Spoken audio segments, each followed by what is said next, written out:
15 menit keburu dah ya.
Alamak.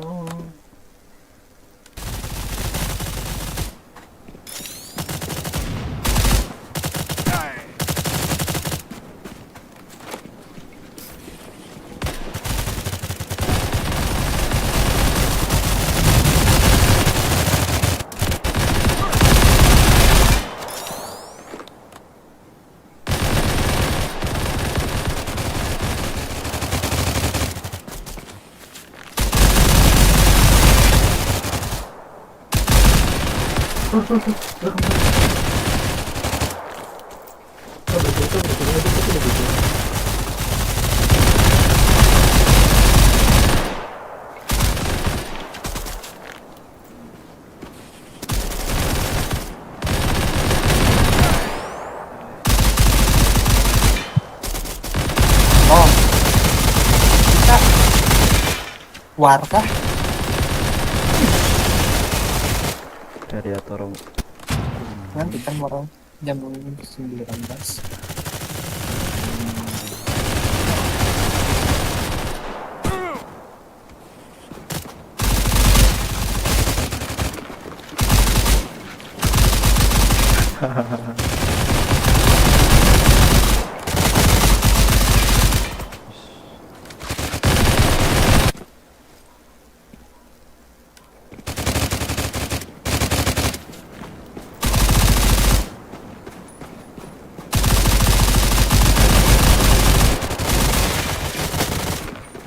Betul.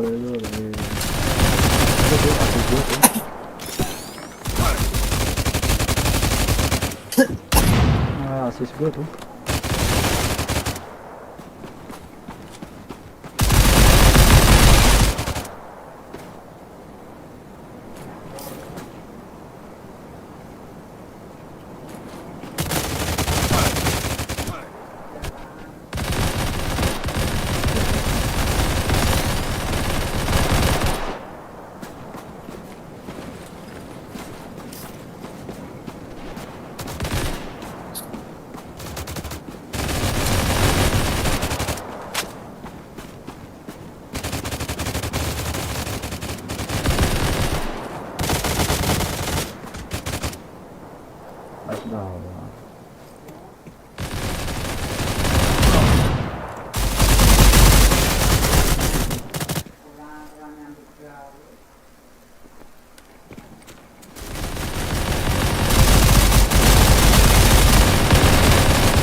Panas.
tor mengamuk lah. Wih, tor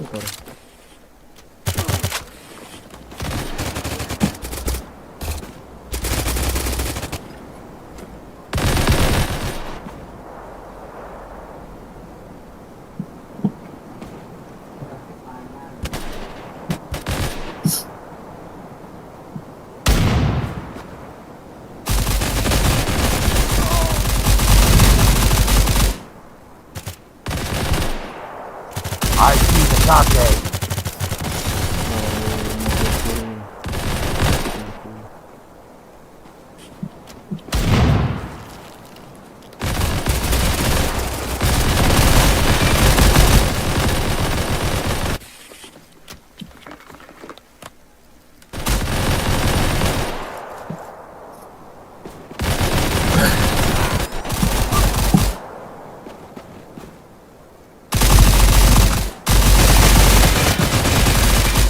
belakang.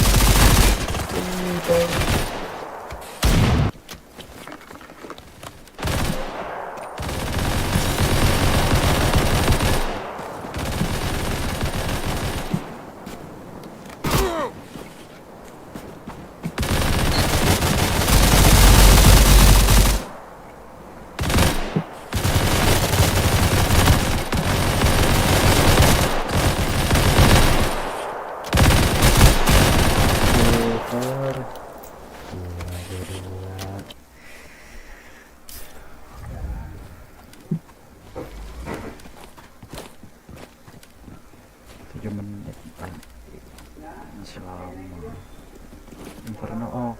Oke, tor jantar Inferno, tor jantar.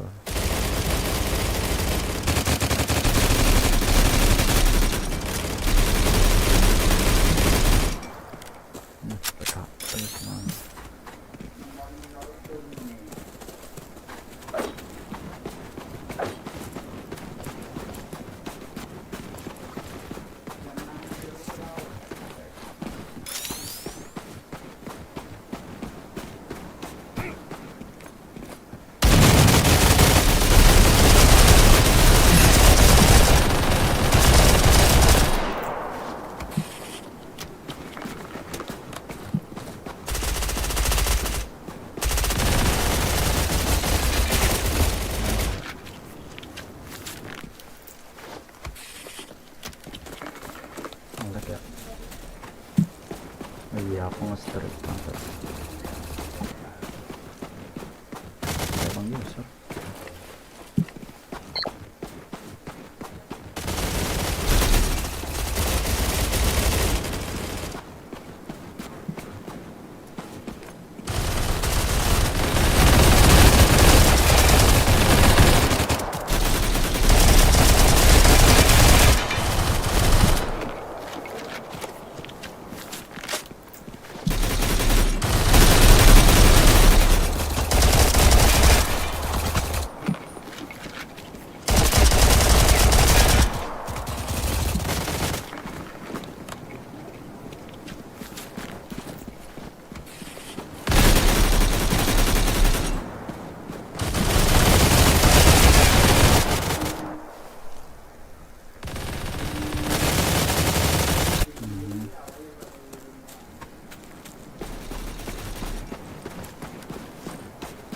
Oh shit.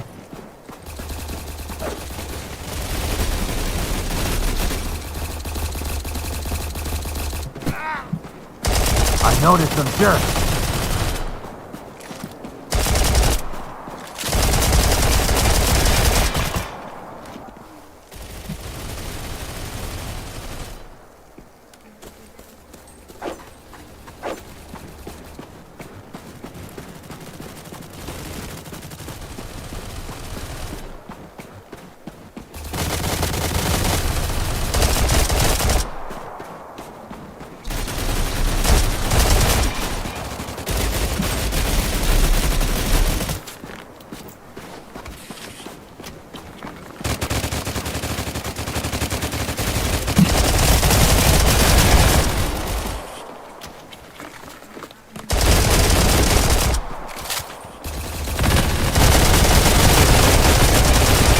Malah itu kepala. Kok nggak kehit? Alamak.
Itu lo beli Snap Dapat. composite 28 2,8 itu. Beli. Oh iya, mesti pakai tiket. Ya dong.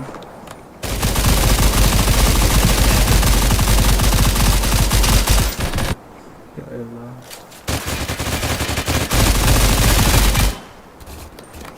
Ngapain ya orang? May divine justice strike me. I'm sorry.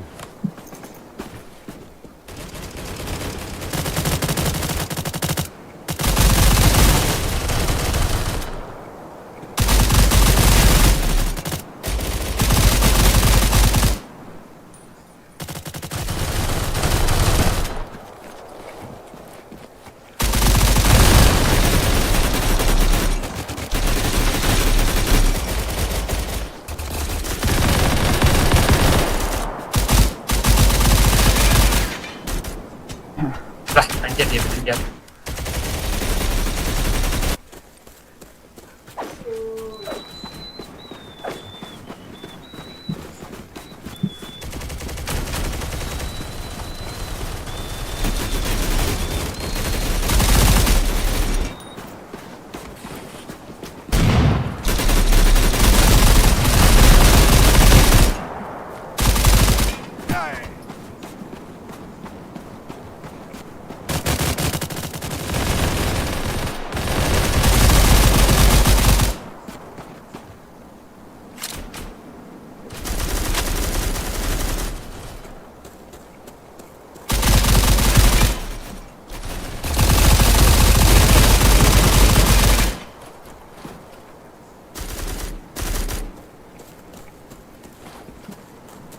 I spotted Goof, Gilfnot, and Punk. Hehe.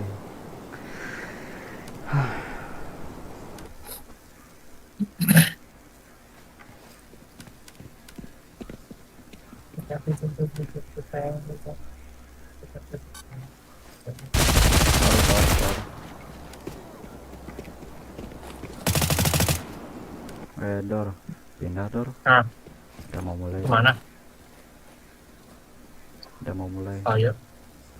Ih, Pindah mau kemana? dong. Orang nggak ada yang mau. Ya. Ayo udah. Kalian nanti homies kan pantang.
Oh shit. Shit.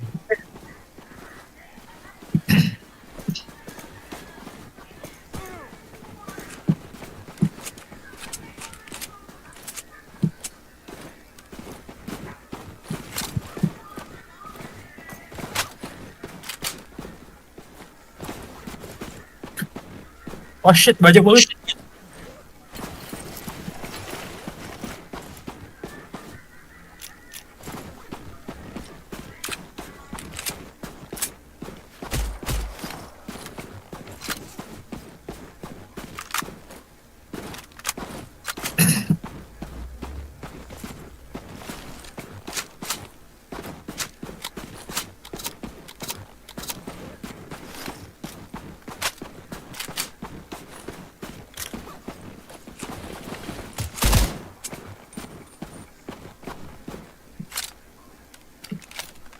Wah.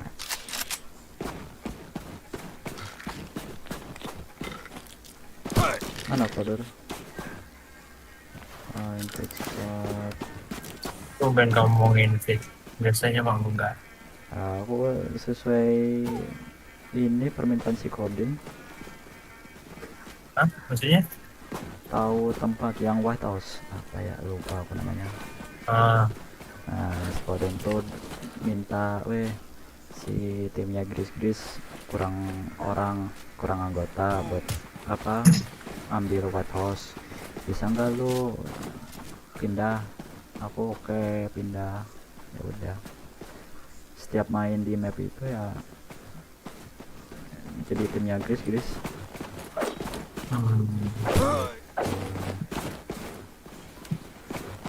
Kok nggak salah Hotel Monster berapa kalian sih? Hotel Monster.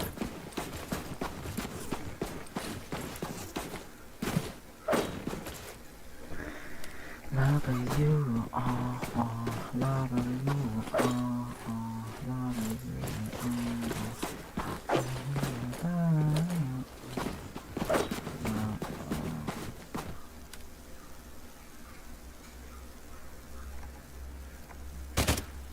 dudugan. 도 한번 좀 한번 해볼게요. 이번에 좀 찍혔으니까 부모님들도 한번 선택해보겠습니다. 지금 아직 다 Kayaknya kecil dah.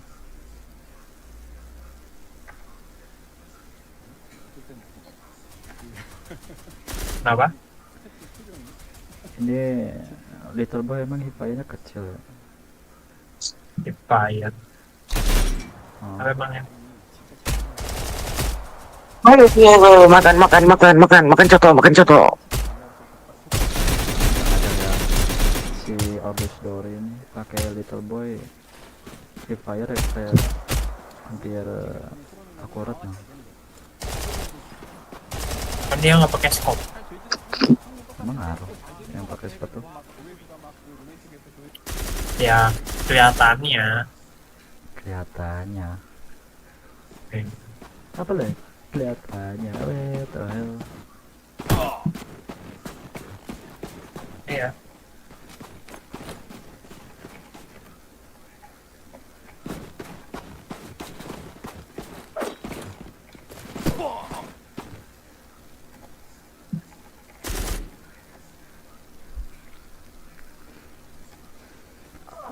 Go! Attack!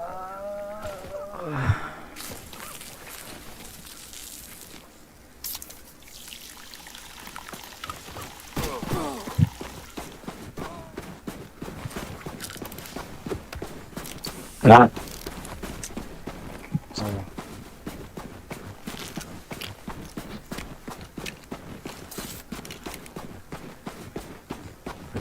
Kaca dulu tuh. Tapi terserah lah. Black Alliance ini. B juga nggak ada orang. Oh, lawan mereka?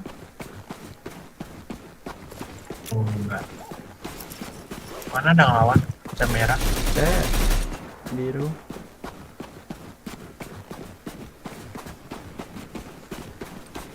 Tadi biru tuh.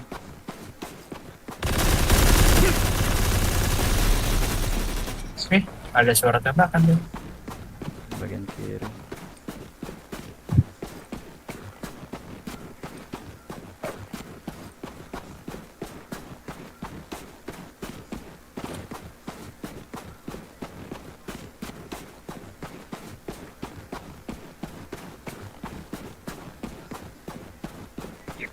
Cuma satu. Untung nggak ngabisin aku. Maka biar sama Jideng.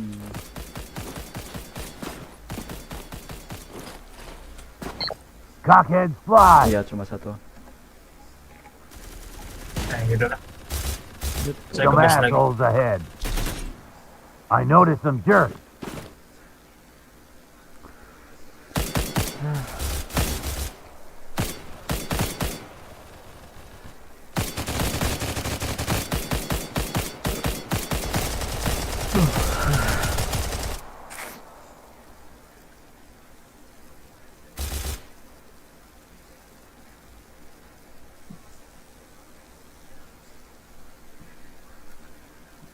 Nonton YouTube nonton.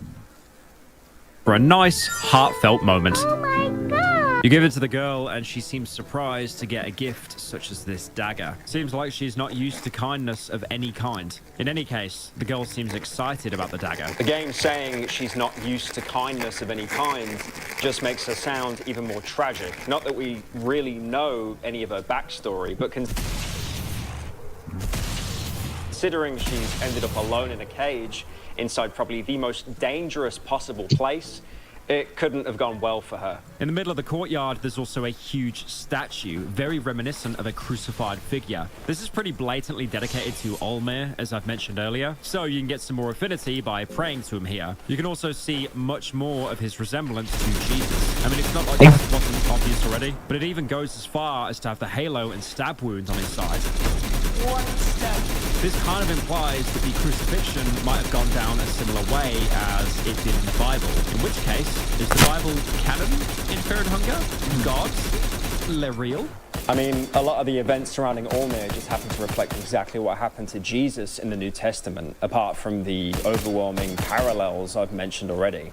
There's also a hidden spell you can only learn through either a scroll or by asking Olmir for it directly with an empty one, which literally lets you multiply bread and turn water into wine, not only giving you practically an infinite source of food, effectively refunding its 15 mine cost, but also making me go insane after I realised how completely shameless the references are.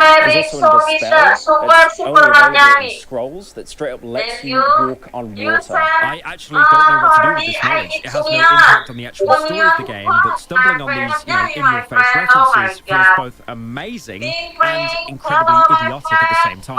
Subtlety is dead. Olmir aside, there's also an NPC you can find behind the statue. Like everything else in the backyard, he's completely non-hostile. He just asks you to leave him alone. Leave me be, please. I'm turning into a butterfly. Buat ini aja sih, He buat talks more, 200 but lumayan. won't elaborate on how he's supposedly going to achieve that. He'll just repeat that he's going to be a pretty butterfly. You can also attack him like pretty much everything in the game, but it just feels cruel. He'll keep begging you for mercy and asking you why you're doing this, which, to be fair, he does have a point. It's not like you actually gain anything from killing him. In fact, by killing him, you're locking yourself out of a unique reward. As if you come back here after progressing the game far enough, you'll find a shiny item on the ground where he was standing, implying his transformation actually worked. The item is the butterfly soul.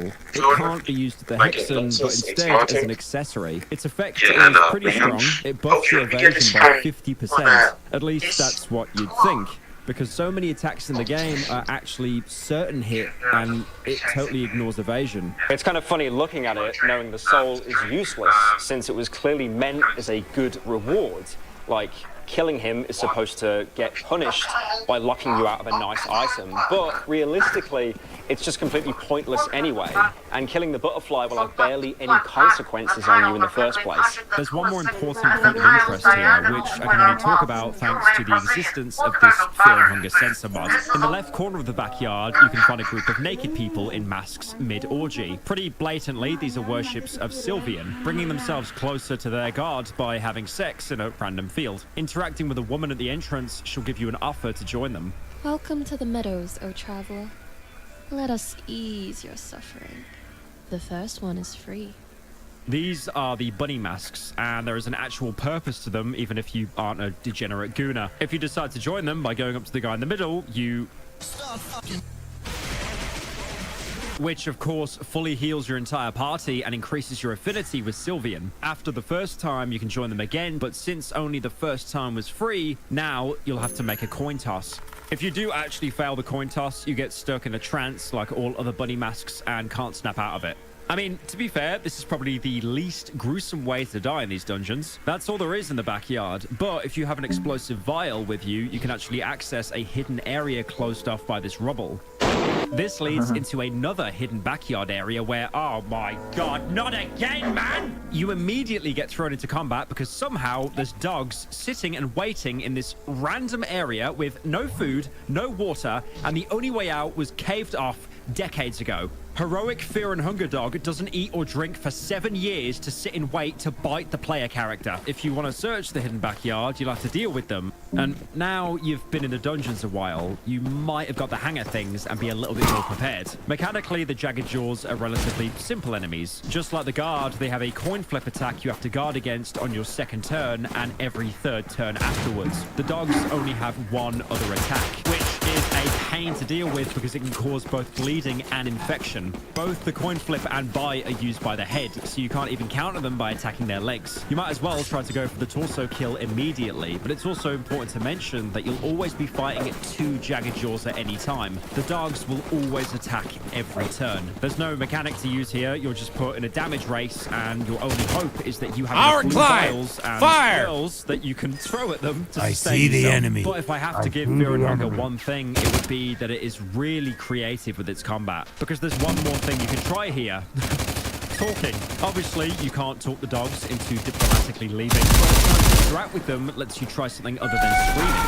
You can use some of your items. You can give the hounds rotten meat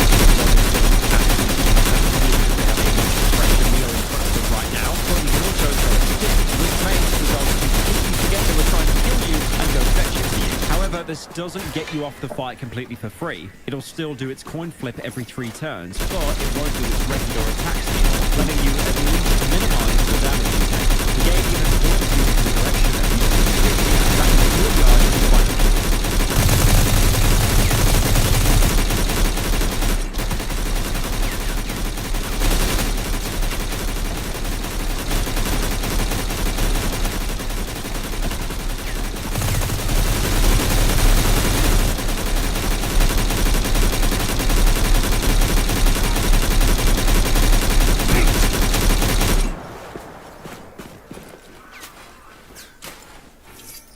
Some assholes ahead. Cockheads fly! Cockheads are dead ahead.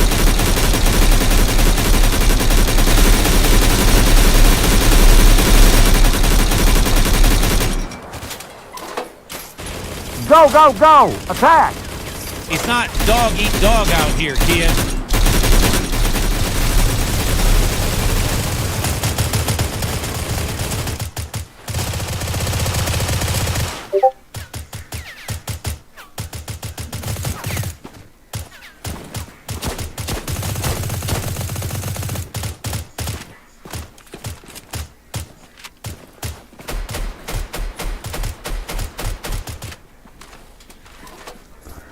Laying around. But here, literally the only items you can find on the ground are sticks. I'm afraid to admit it, but for once, this might actually be good game design. Once you kill the Jagged Jaws, you might realize that there's not really anything hidden in the backyard. I mean, there's sticks, some weird mound thing, which the game just calls a thing. You can inspect it more, but it is literally useless. Not even late game has a purpose. It's just a squishy, warm, anthill-shaped thing that's Look, man, you went too far. But if you're a true Hunger follower, there's actually a singular breadcrumb left for you regarding this. You might not know it, but Fear and Hunger didn't actually start out as a game, rather being a YouTube role-playing game. By that, I mean Miro would create a story with his own world and would let the YouTube comments decide what the characters would do next. The entire project and idea is super interesting, and it's definitely worth checking out. It only ended up being one 5-minute long video and gives you a look at how the game's story actually started out. Anyway, in the video, after entering the dungeons for the first time, the main character sees it, an anthill-like object in the corner. This is it. the secret backstory. Truly an amazing journey it has taken to find this. It's a slot to put your hand in, but it doesn't matter. This is the absolute peak of lore, and it's shameful that there aren't any game theories on this subject. Apart from the thing, there's also that tree in the middle with corpses feeding into its roots. Obvious Darkwood reference here. Something, talking tree. This is all actually a dream. Wolfman, my beloved. Instead of burning it to the ground or kicking the corpses, you can go inside it, which is an interesting idea, considering that you can literally see people be consumed by it. But what else is there to do here anyway? Going inside takes you into the thicket, a huge mass of roots and vines creating green walls around you. The first room is just a corridor. The next room is just a dead end with a messed up mushroom man standing there menacingly. Again, another Darkwood reference down for the count. It doesn't seem like you can really go any deeper through here, or maybe you just don't know how to yet. At this point, it's probably best to leave it for now and go back to the inner halls, since there's actually an entire section that's still left to explore out there. Walking around the halls, you'll eventually stumble into a room full of torture devices. This is where you're actually supposed to go, since the backyard is technically a secret area. Going up to the torture tools lets you take a skinning knife with you, which now unlocks the ability to skin enemy corpses. This is completely useless, by the way, as many things are in the game, unless you have the Assassin's Handbook, one of the books from the rare loot pool. Reading it lets you craft skin suits out of guard skins and pale skins. Equipping them makes you hidden from guards and ghouls respectively, which means they'll never even aggro onto you. You'll still go into combat if you touch them, but this does open up a possible stealth mechanic within the game. Very worth making use of it if you manage to get the book, even if it's just to save yourself the time of going into an encounter you've beaten so many times before just to get stingered for 20 HP anyways. There's also another kind of guard you can find in the inner halls that the skin suit really helps with, the elite guard. He's not exclusive to this part of the inner halls, although I didn't mention him before since he's got a pretty low chance of actually spawning. The main thing about him is you shouldn't fight him.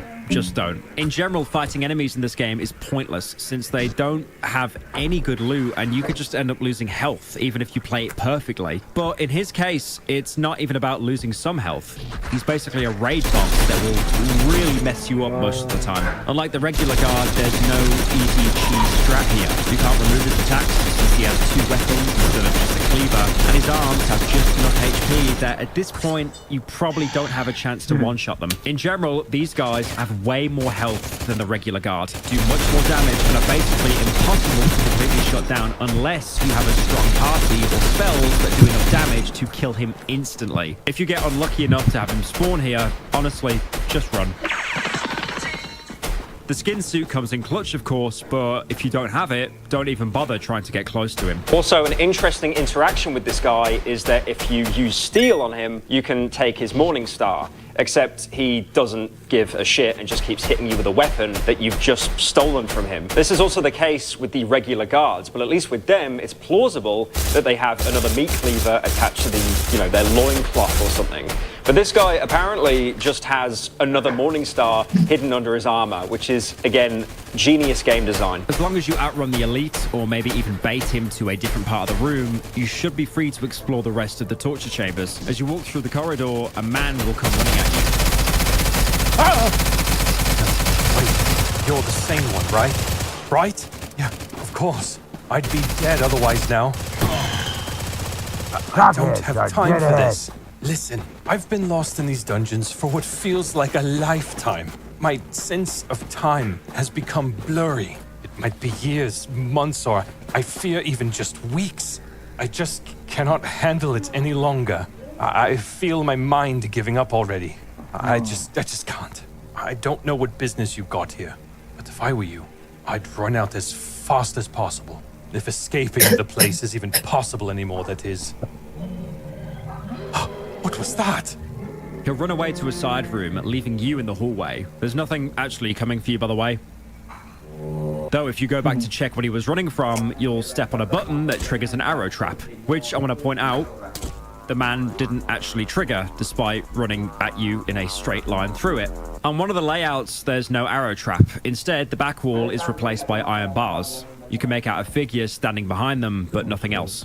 Wait a minute. Is that a Silent Hill 2 reference? Did they reference my Pillow Man game? There's something waiting for you on the other side of the bars. It's probably for the best it's stuck on the other side for now. You can go back and talk to the guy from before more, since he just sits in the cell. Apparently running away 5 meters was enough to escape whatever was chasing him. His name is Buckman. No relation to the Australian sex tourist in Far Cry 3. We're not all savages here.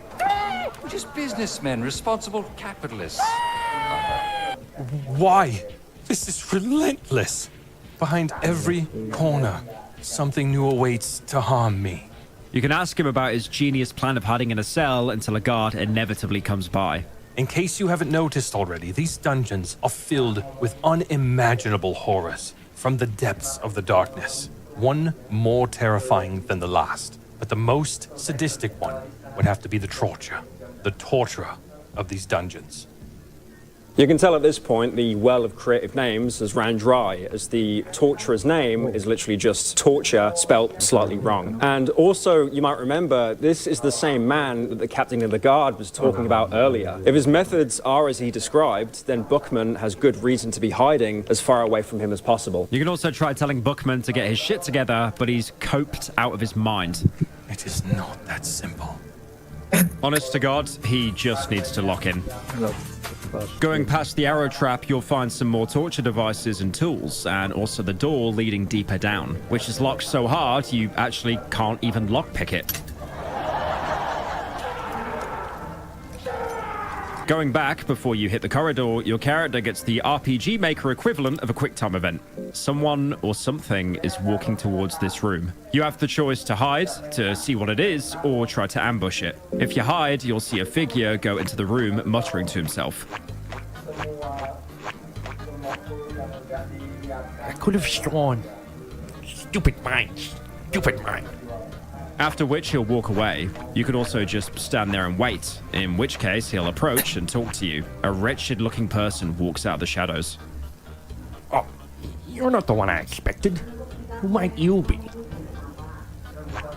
I have something to show in case you'd be interested. Would you like to see it? You can see from the text bubble he's Torta, the man Buckman warned you about. Knowing this, you'll probably be smart enough to not go with him. Are you sure? This is your last chance. The wretched man has saliva dripping from his mouth. He seems clearly excited. Saying no again gets him pissed off enough he attacks you. Don't you know who you're dealing with here? This is my domain. Ambushing him works the same, since it throws you directly into combat anyway. This fight is pathetically easy. Torta can only attack with his dagger holding hand, which you can easily cut off. You can also just one-tap him in the torso without any issues, since, unlike the other enemies in the dungeons, he's basically just an old man. Talking to him is interesting, though, since after meeting Buckman, you can actually sell him out to the Torta. You can still surrender and be a good child. I need new test subjects. I'm a doctor, you see. Wait, I know a test subject for you. Oh, what are you talking about? There's a man hiding in a cell.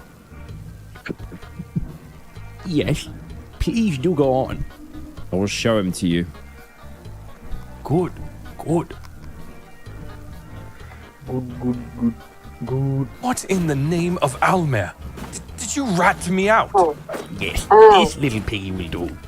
You thought you could just run away from my treatment, piggy? Your running days are over. No, can't you just please let me go? I can pay you my weight in gold.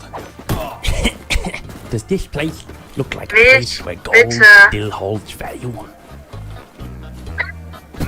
I thank you for this beautiful test subject. As a token of appreciation, you can have these. He then gives you keys to the locked door leading down, as well as 2 light blue vials, which are incredibly strong healing items, healing 80 health points compared to 20, which the standard blue ones heal. I might have misjudged you before, but now I see what you're made of. You're a weasel without a backbone, one to rat out anyone just to further oneself. I mean this as no insult. That is the only way to survive here. You have just condemned one of the few normal people down here to a cruel death. Are you amazed I've got a penis? Is that the big surprise? Coming back later, you'll find him tortured to death, unsurprisingly. If you speak to Torta afterwards, he'll also tell you to bring more people for him so he can do his research. If you ask him what he's actually researching, he just says he's investigating how far human resilience can go, and that he has a mission to torment people to maybe find secrets within them. This is all just a delusion of his mind, of course. Asking him about his mission just makes him rephrase that it's more like he's trying to find meaning in life rather than someone actually telling him to do this outright. In other dialogue, he'll even say how he didn't choose to torture people, but it chose him. And now it's all he knows, making it his purpose in the world. It feels like he's not just another mindless killing machine like the others down here, but a shell of a person corrupted so thoroughly he has nothing to do in life but torment everyone he can. And having read the captain's diary, it's clear that he was already broken before the dungeons. Even still, he fits right in with some of the other monstrosities with his sadistic methods, which is probably why he can thrive down here. Anyway, at this point, you'll be doing the world and himself a favor by putting him down. Although, if you, for some reason, take pity on him hearing this, I would like to remind you again, he just tortured an innocent man to death. I mean, he gave you some good items for giving him up, sure, but is it really worth it to leave Buckman to maybe the most painful death possible for 2 light blue vials? Because, spoiler, you can actually get the keys by killing him anyway. And even better, if you make different choices, you can also just end up on the torturer's table instead. Because guess what that thing was that Torta wanted so desperately to show you? Another thing you could have done as well before even walking out of the cell Buckman's hiding in is to save by sleeping in the bed. Failing the coin flip here, you'll see Torta visiting you while you sleep, and you won't even get the chance to fight back before he throws you onto his torture table. Like, again, seriously, just kill him. It's healthier for everyone. It's like the only choice in the game that has no downsides. You can just take the keys off him and go your way, although you can also speak to Buckman first to tell him you got rid of the torturer. You managed to get rid of that wretched torturer. Absolutely magnificent. But the dangers of this dungeon don't end here. He'll have regained his composure, but he still won't want to talk too much, even if you ask him exactly what he's even doing down here. Well, it's complicated. Let us trade words later in a more secure environment. You can also ask him to join you, but he's not ready to go deeper down yet. Ah, you're heading towards the darkness. I apologize, but not this time. I will catch my breath here for a while. Once you leave the room, he'll disappear to wherever the dungeons can be considered secure. After getting Torta's keys, you can get to go deeper down into maybe the most blatant shock value location in the entire game. Level 2, the Blood Pit. It's not actually a pit, instead being a straight corridor, though it is filled with coagulated blood and bodies, so that kind of tracks. The naming conventions only get crazier from here. The level, by the way, refers to literally the floor level. You've officially gone deeper into the dungeons instead of just bumbling around on the ground floor like earlier. If you want to go even deeper, the only real point of interest in the Blood Pit is a huge hole in the ground. If you haven't learned your lesson about jumping into random openings yet, this is the perfect time to hammer it right into your skull, since going down completely destroys your legs and leaves you down in the caves with no way to get back up. So yes, unsurprisingly, jumping down into an unknown pit is actually a bad idea, and is also for some reason a reoccurring theme in Fear and Hunger, because this is, I think, the 3rd pit already, and this is still very much early game. The hole obviously isn't the best way to progress, but the caves are level 4, so technically this does take you further in. So maybe for now it's worth coming back to like...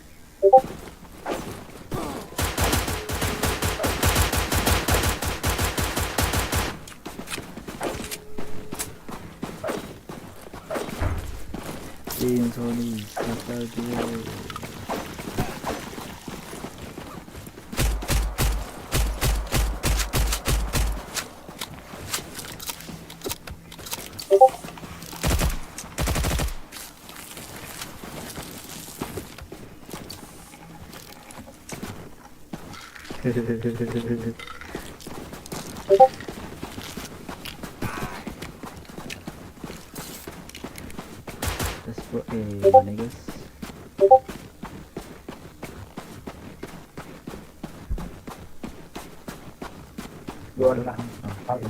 Tawan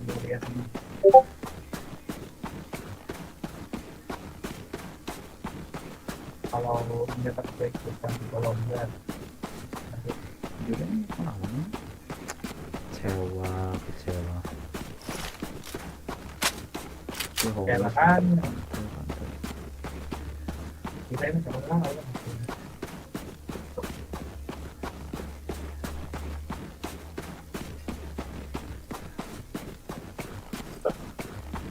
Masuk dia oke. Ini enggak oke.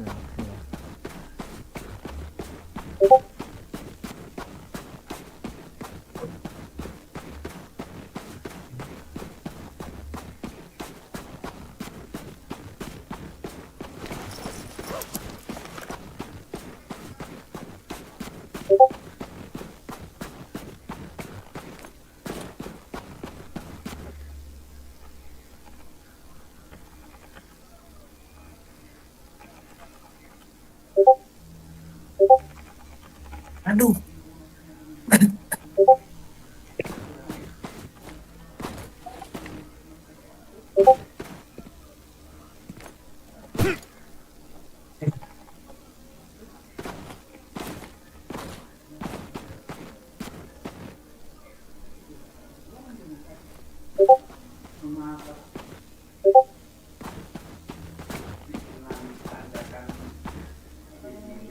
Dari damage to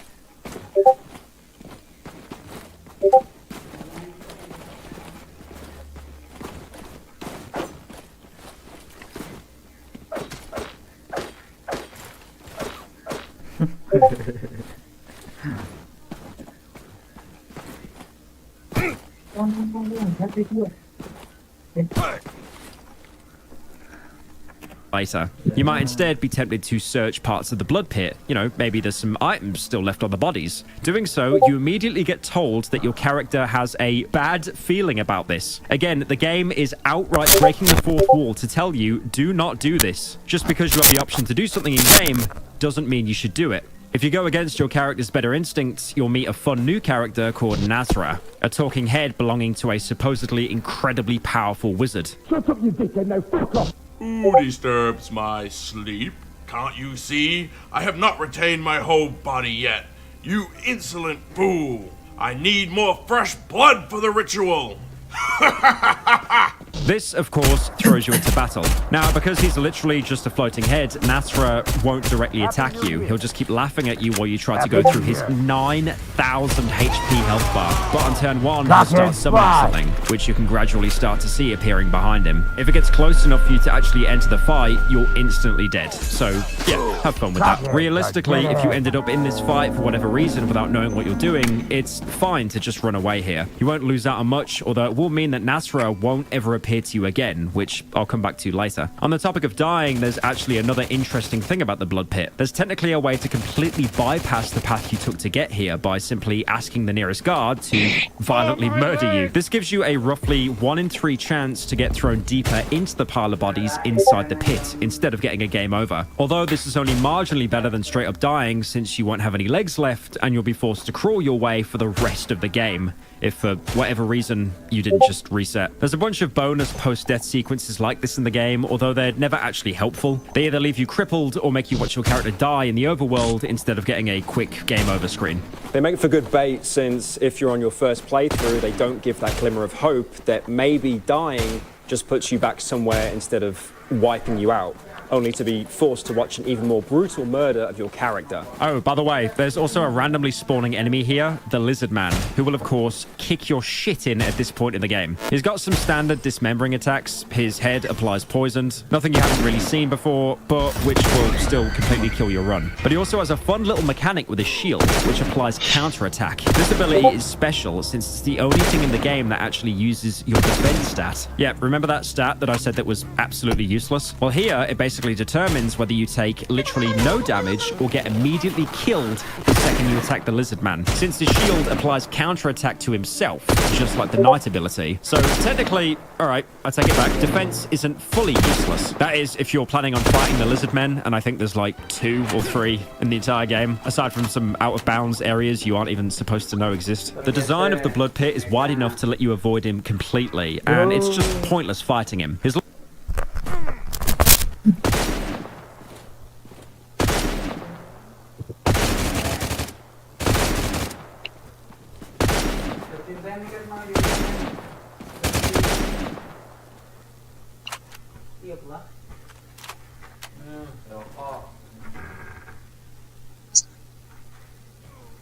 Bang, kok, sobek.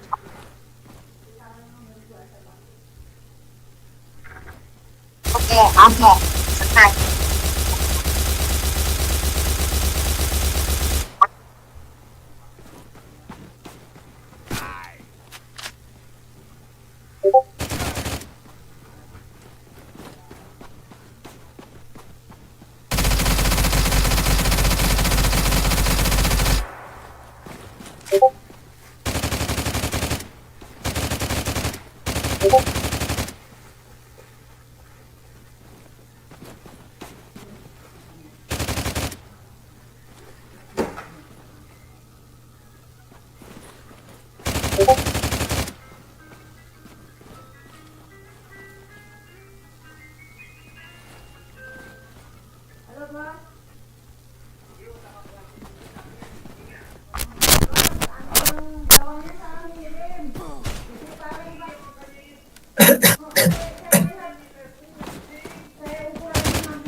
Hujan kayak gini piye?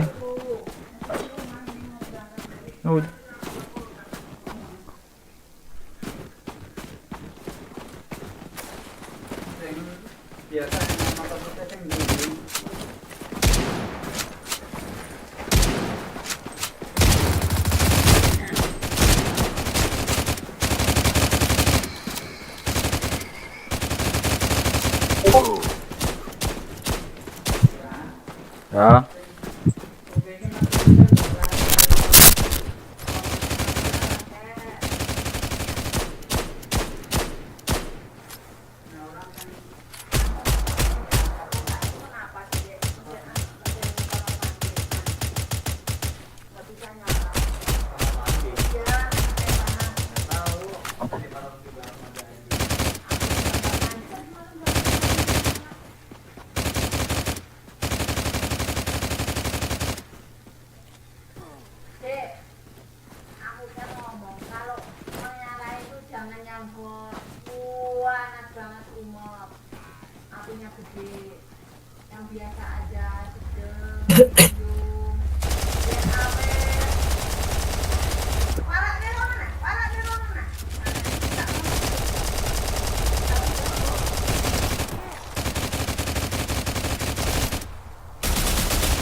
Tarik lagi guys.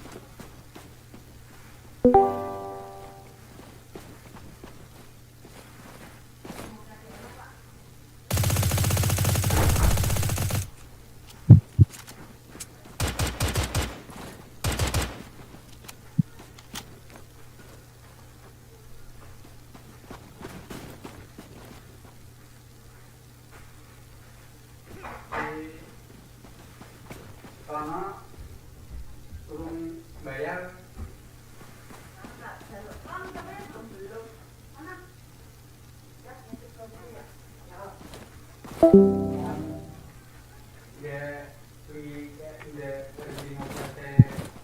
aku masuk ton, aku ngomong, oh iya,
Oh.